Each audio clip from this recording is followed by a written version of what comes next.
Hello hi అండి, welcome back to my channel all in one Uma vlogs. Today topic వచ్చేసి చేపల పులుసు అండి. నేను ఆల్రెడీ అంతకుముందు వీడియో పెట్టాను, అది వేరే చేపల పులుసు అండి. ఇవి వేరే చేపలు, ఇవి ఎక్కువగా ఆంధ్రాలో మాత్రమే దొరుకుతాయి. వీటిని కట్ట చేపలు అంటారు. సో ఇక్కడ కూడా హైదరాబాద్లో కూడా అక్కడక్కడ అమ్ముతున్నారంట. సో మా హస్బెండ్ బయటకు వెళ్ళినప్పుడు ఎక్కడో చూసారంట, ఇంకా వాటిని తీసుకుని వచ్చేసారు. కిలో చేపలు 200 అంటండి. ఇంకా వాళ్ళే క్లీన్ చేసి ఇచ్చేసారు.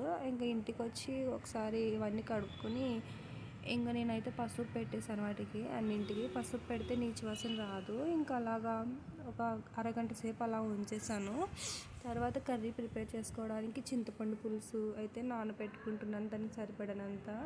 ఇంకా స్టవ్ వెలిగించేసి అందులో కొంచెం మనకు సరిపడినంత ఆయిల్ అయితే వేసేసుకున్నాను. ఎప్పుడు కూడా పెద్ద గిన్నెనే పెట్టుకోండి, చిన్న గిన్నె పెట్టుకోవద్దు, సరేనా. తర్వాత ఇంకా ఆయిల్ హీట్ ఎక్కిన తర్వాత అందులో నేను కట్ చేసి పెట్టుకున్న పచ్చిమిర్చి, అలాగే ఉల్లిపాయలు, టమోటా ముక్కల్ని కూడా వేసేసుకున్నానండి.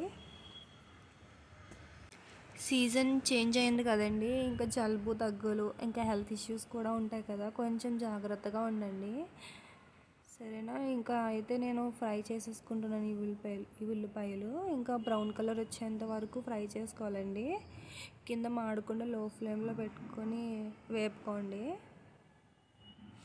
సో అవి వేగిన తర్వాత అందులో మనకి బయట దొరుకుతుంది కదా మార్కెట్లో, సో నేను ఫిష్ మసాలా అయితే వేసేసుకుంటున్నాను. ఎంతో కాదండి, 1 టేబుల్ స్పూన్ సరిపోతుంది.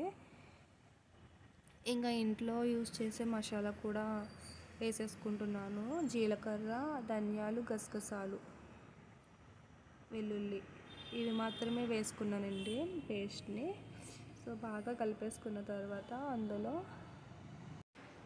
తగినంత ఉప్పు కూడా వేసేసుకోవాలి. నేను సాల్ట్ వేసుకోవట్లేదు, ఉప్పు వేసుకుంటున్నాను. మీరు సాల్ట్ అయినా వేసుకోవచ్చు. ఇంకా కారంని కూడా యాడ్ చేసేసుకుంటున్నాను. మీరు ఎంత తింటారో దాన్ని బట్టి వేసుకోండి, సరిపడినంత. మేమైతే కారం ఎక్కువగా తింటాము, సో అందుకని 4 టేబుల్ స్పూన్ అయితే కారం వేసుకుంటున్నాను. మొత్తం ఒకసారి కలిపేసుకోవాలండి. మంట మీడియంలో పెట్టుకోవద్దు, ఇంకా చిన్నగా పెట్టుకోండి, మాడిపోతుంది లేదంటే కారం వేసాం కదా.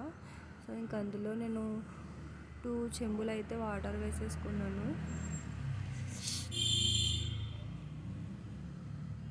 ఇది ఒక 2 మినిట్స్ అలా ఉంచేసేయాలండి. 2 మినిట్స్ అలా మరిగిన తర్వాత అందులో మనం ముందుగా నానబెట్టుకున్నాం కదండి చింతపండు పులుసు కూడా చిక్కగా వేసేసుకోండి, నీళ్ళు ఎక్కువ వేయద్దు.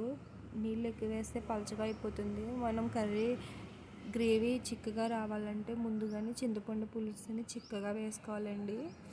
ఇంకా వేసేసుకొని ఒకసారి మొత్తం అంతా కలిపేసుకోండి. ఒకసారి తగినంత చింతపండు పులుసు అయితే వేసుకోండి, టేస్ట్కి సరిపడినంత. ఇక అందులో కొంచెం కొత్తిమీర అయితే యాడ్ చేసేసుకోవాలండి, పైన చల్లేసేయాలి. ఆ తర్వాత గరిటెతో ఒకసారి అంతా కలిపేయాలండి.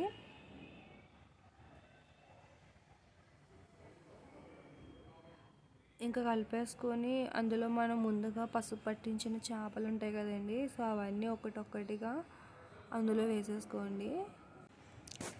అవన్నీ వేసేసాక ఒకసారి గరిటెతో లైట్గా అవన్నీ ఒకసారి మొత్తం అంతా గ్రేవీలో మునిగేలా ఒకసారి కలిపేసుకోవాలండి.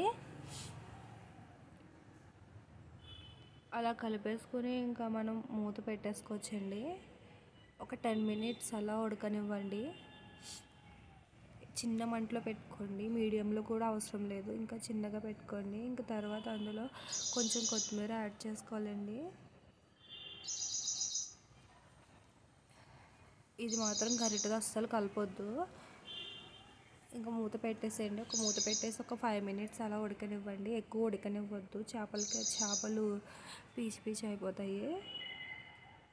ఇంకా కర్రీ అయితే ప్రిపేర్ అయిపోయిందండి, మీరే చూస్తున్నారు కదా కర్రీ ఎలా ప్రిపేర్ అయిపోయిందో. చేప కూడా బాగా ఉడికిపోయింది. ఇంకొంచెం సేపు చల్లారనిస్తే గ్రేవీ చిక్కగా వచ్చేస్తుంది.